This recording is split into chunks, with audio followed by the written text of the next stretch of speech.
अस्सलाम वालेकुम, मेरा नाम नुमान, आप देख रहे हैं टेक खोज। आज है हमारा latest tech news episode number 21। लेकिन सबसे पहले बात करते हैं आज के क्वेश्चन के बारे में। आप लोग नीचे कमेंट्स के अंदर बताओ कि आप लोग डेली लाइफ के अंदर कौन सी ऐप को सबसे ज़्यादा यूज़ करते हो। मैं अगर अपनी बात करता हूँ तो मैं नॉर्मली फेसबुक या फिर व्हाट्सएप को ज़्यादा यूज़ कर रहा होता हूँ।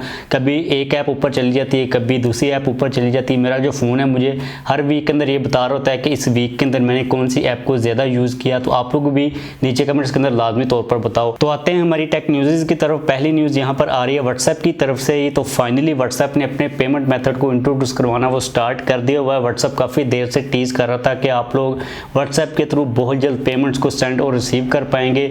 अभी रिसेंटली फिलहाल के लिए व्हाट्सएप ने ब्राज़ील के अंदर इसको इंट्रोड्यूस वो करवा दिया हुआ है। अगर हम लोग यहाँ पर बात करें कि ये काम किस तरह करेगा, तो आप लोग इसको ऐसे ही ले लो जैसे हमारे नॉर्मल बैंक अकाउंट्स होते हैं, हमें बैंक्स की ऐप्स मिल जाती है जिनके थ्रू हम लोग पैसों को ट्रांसफर कर रहे होते हैं। इसके अंदर क्या होगा कि आपका जो क्रेडिट कार्ड है या फिर आपका जो डेबिट कार्ड है वो आपके व्हाट्सएप और जो फेसबुक का अकाउंट है उसके साथ लिंक हो जाएगा। उसके बाद आपकी जो चैट होती है व्हाट्सएप की, उसके अंदर ही आपको ऑप्शन मिल जाएगा कि आपने किसी बंदे को पैसे ट्रांसफर करने हैं तो व्हाट्सएप के थ्रू उसके बैंक अकाउंट के अंदर चले जाएंगे। बेसिकली ये होगा कि आपका जो कार्ड है वो इंटीग्रेट हो जाएगा व्हाट्सएप के अंदर। अब यहाँ पे जो चार्जेस हैं, जो नॉर्मल एक यूजर होता है, जो हम लोग अपने व्हाट्सएप अकाउंट्स को यूज कर रहे होते हैं, उनके लिए किसी किस्म के कोई भी चार्जेस नहीं है। लेकिन अगर हम लोग बात करते हैं बिजनेस अकाउंट्स की, तो जो व्हाट्सएप के ऊपर बिजनेस अकाउंट्स होते हैं, जो लोग व्हाट्सएप के ऊपर काम वगैरह कर रहे होते हैं, अगर उन्होंने पेमेंट को रिसीव करना है कस्टमर से, तो उनको 3.9% जो पेमेंट का वो व्हाट्सएप को देना पड़ेगा। अभी तक के लिए ये ब्राज़ील के अंदर चीज़ आई है, उसके बाद आहिस्ता आहिस्ता व्हाट्सएप इसको ग्लोबली लॉन्च वो कर देगा। आप लोग नीचे कमेंट्स के अंदर मुझे बताओ कि आप लोगों को ये चीज़ ठीक लगती है या फिर नहीं लगती है, क्योंकि मेरे माइंड के अंदर थोड़े से कंसर्न्स आ रहे हैं कि व्हाट्सएप के ऊपर जो हमारी सिक्योरिटी है और जो प्राइवेसी है वो इतनी कोई ज़्यादा स्ट्रॉन्ग नहीं है। जो हमारी नॉर्मल बैंकिंग की ऐप्स होती हैं वो काफ़ी ज़्यादा as compare to WhatsApp secure होती हैं, लेकिन उम्मीद है कि जो फेसबुक है व्हाट्सएप को भी काफ़ी ज़्यादा सिक्योर कर देगी।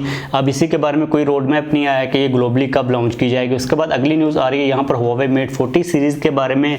आप लोगों को पता है कि भाई अब भी जो फ्लैगशिप फ़ोन्स आएंगे एप्पल को एक साइड के ऊपर छोड़कर, जो हमें इस साल के अंदर मोस्टली फ्लैगशिप फ़ोन्स मिलेंगे, उनके अंदर में 100+ मेगापिक्सल के कैमरा के सेंसर्स तो वो मिलने वाले ही हैं। अब कोई कंपनी पीछे तो रहेगी नहीं, कुछ कंपनीज हमें ऑलरेडी दे दी हुई हैं। अब अपडेट यहाँ पर ये आ रही है कि हुआवे मेट 40 सीरीज़ के अंदर हमें 108 मेगापिक्सल का जो कैमरा सेंसर है वो देखने को मिल जाएगा।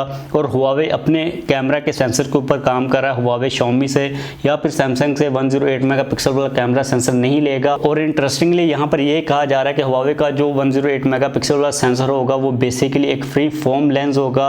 अब ये जो फ्री फॉर्म लेंस टेक्नोलॉजी है इसके बारे में अभी तक इतनी कोई ज़्यादा अपडेट नहीं है, लेकिन इसके अंदर कहा जा रहा है कि आप लोगों को जो इमेज की डिग्रेडेशन या फिर जो इमेज के अंदर डिस्टोर्शन वगैरह आता है वो काफ़ी ज़्यादा कम देखने को मिलेगा और जो इमेज की क्लैरिटी होगी वो काफ़ी ज़्यादा आपको इम्प्रूव देखने को मिलेगी। अब देखते हैं कि हुआवे मेट 40 सीरीज़ के अंदर कैमरास को लेकर कौन सी नई टेक्नोलॉजी को सामने लेके आता है। लेकिन एक चीज़ तो कन्फर्म है कि हुआवे कैमरास को लेके काफ़ी ज़्यादा क्रेजी वो जाने वाला है। उसके बाद हमारी जो अगली न्यूज़ आ रही है ये काफ़ी ज़्यादा इंटरेस्टिंग आ रही है, जो कि आ रही है सैमसंग के रिलेटेड।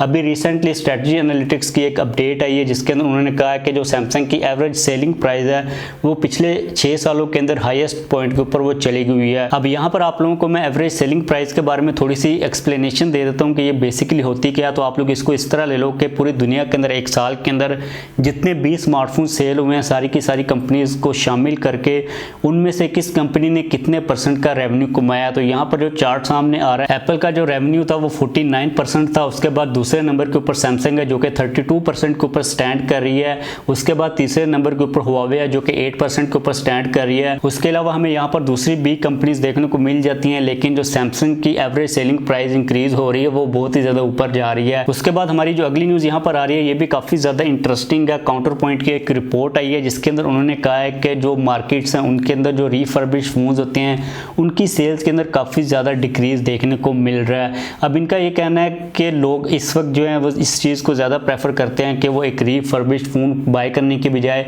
किसी न्यू फ़ोन को बाय कर लें। अगर आप लोगों को रिफर्बिश्ड फ़ोन्स के बारे में नहीं पता तो आपको बता देता हूँ, क्योंकि मोस्टली जो लोग होते हैं यूज्ड फ़ोन्स और रिफर्बिश्ड फ़ोन्स के अंदर काफ़ी ज़्यादा उनको मिक्स कर रहे होते हैं और ये काफ़ी ज़्यादा क्लोज ही होते हैं। अब ओरिजिनली तौर पर जो रिफर्बिश्ड फ़ोन्स इस तरह होते हैं कि किसी कंपनी ने कोई फ़ोन लॉन्च किया, वो मार्केट के अंदर आ गया, लेकिन उसके अंदर कोई मसला आ जाता है या फिर उसके अंदर कोई प्रॉब्लम आ जाती है तो वो फ़ोन कंपनी को वापस सेंड कर दिया जाता है। कंपनी क्या करती कहती है कि उनके जो अपने स्टैंडर्ड्स होते हैं उनके ऊपर उस फ़ोन को दोबारा से ठीक करती है और ठीक करके फिर मार्केट के अंदर सेल कर देती है। लेकिन जब वो दोबारा सेल करती है तो वो कम प्राइस के ऊपर सेल कर रही होती है।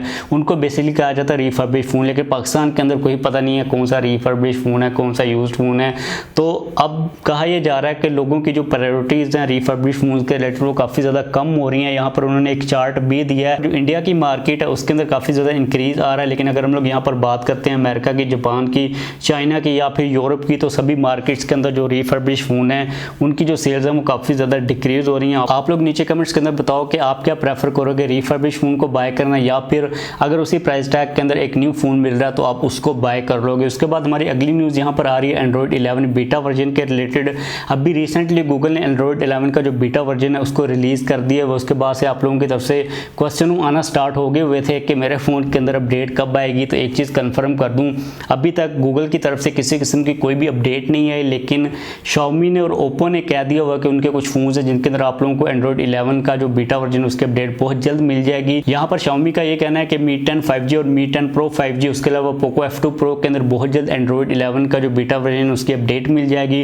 उसके बाद Oppo ने भी कह दिया हुआ कि Oppo Find X2 और Find X2 Pro के अंदर बहुत जल्द एंड्रॉइड 11 के बीटा वर्जन की अपडेट आप लोगों को मिल जाएगी, लेकिन इन्होंने भी अभी कमिंग सून का कोई एग्जैक्ट डेट इनकी तरफ से भी अभी नहीं है। उसके बाद हमारी अगली न्यूज़ यहाँ पर आ रही है PUBG मोबाइल के रिलेटेड। यार PUBG की जो ग्रोथ है उसका जो रेवेन्यू है वो बहुत ज़्यादा तेज़ी के साथ बढ़ता जा रहा है। अभी रिसेंटली एक रिपोर्ट आई है जिसके अंदर उन्होंने कहा कि PUBG ने मई के मंथ के अंदर तकरीबन $226 मिलियन का रेवेन्यू अर्न किया है।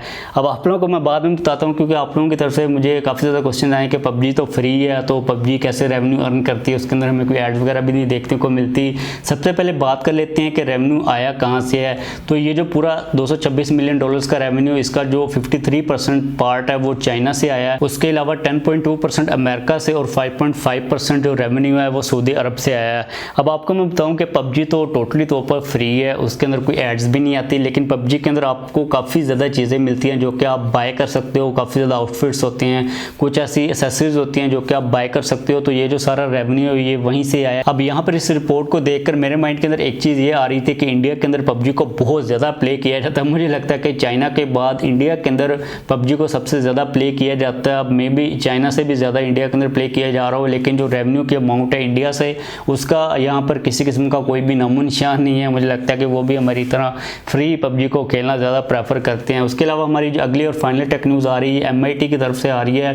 भाई इस वक्त जो कोशिशें हैं दुनिया की वो इस चीज़ के ऊपर हो रही हैं कि आर्टिफिशियल ब्रेन को किसी ना किसी तरीके के साथ तैयार कर लिया जाए। अभी रिसेंटली MIT के अंदर उन्होंने एक चिप को तैयार किया जिसको उन्होंने नाम दिया मेमिस्टर्स का। अब ये बेसिकली ट्रांजिस्टर जैसी ही एक चिप है, लेकिन ये काफ़ी ज़्यादा एडवांस है।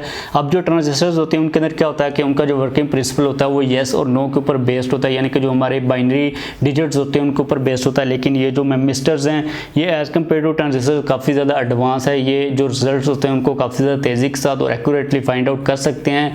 लेकिन अभी मुझे लगता है कि जो आर्टिफिशियल ब्रेन बनाना वो काफ़ी ज़्यादा मुश्किल है। अभी तक जो साइंटिस्ट हैं वो इसी चीज़ के ऊपर फोकस उनका है। उनका जो रिजल्ट निकल के आ रहा है वो यही है कि जो चिप है वो एज़ कम्पेयर टू हमारी जो पुरानी चिप्स थोड़ी सी ज़्यादा एडवांस है।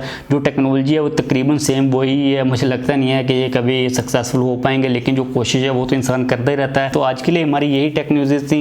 नीचे कमेंट्स के अंदर आप लोग लाजमी तौर पर बताओ कि आप सबसे ज़्यादा किस ऐप को यूज़ करते हो। अगर आप लोगों का किसी किस्म का कोई भी क्वेश्चन हो तो आप लोग वो भी नीचे कमेंट्स के अंदर पूछ सकते हो।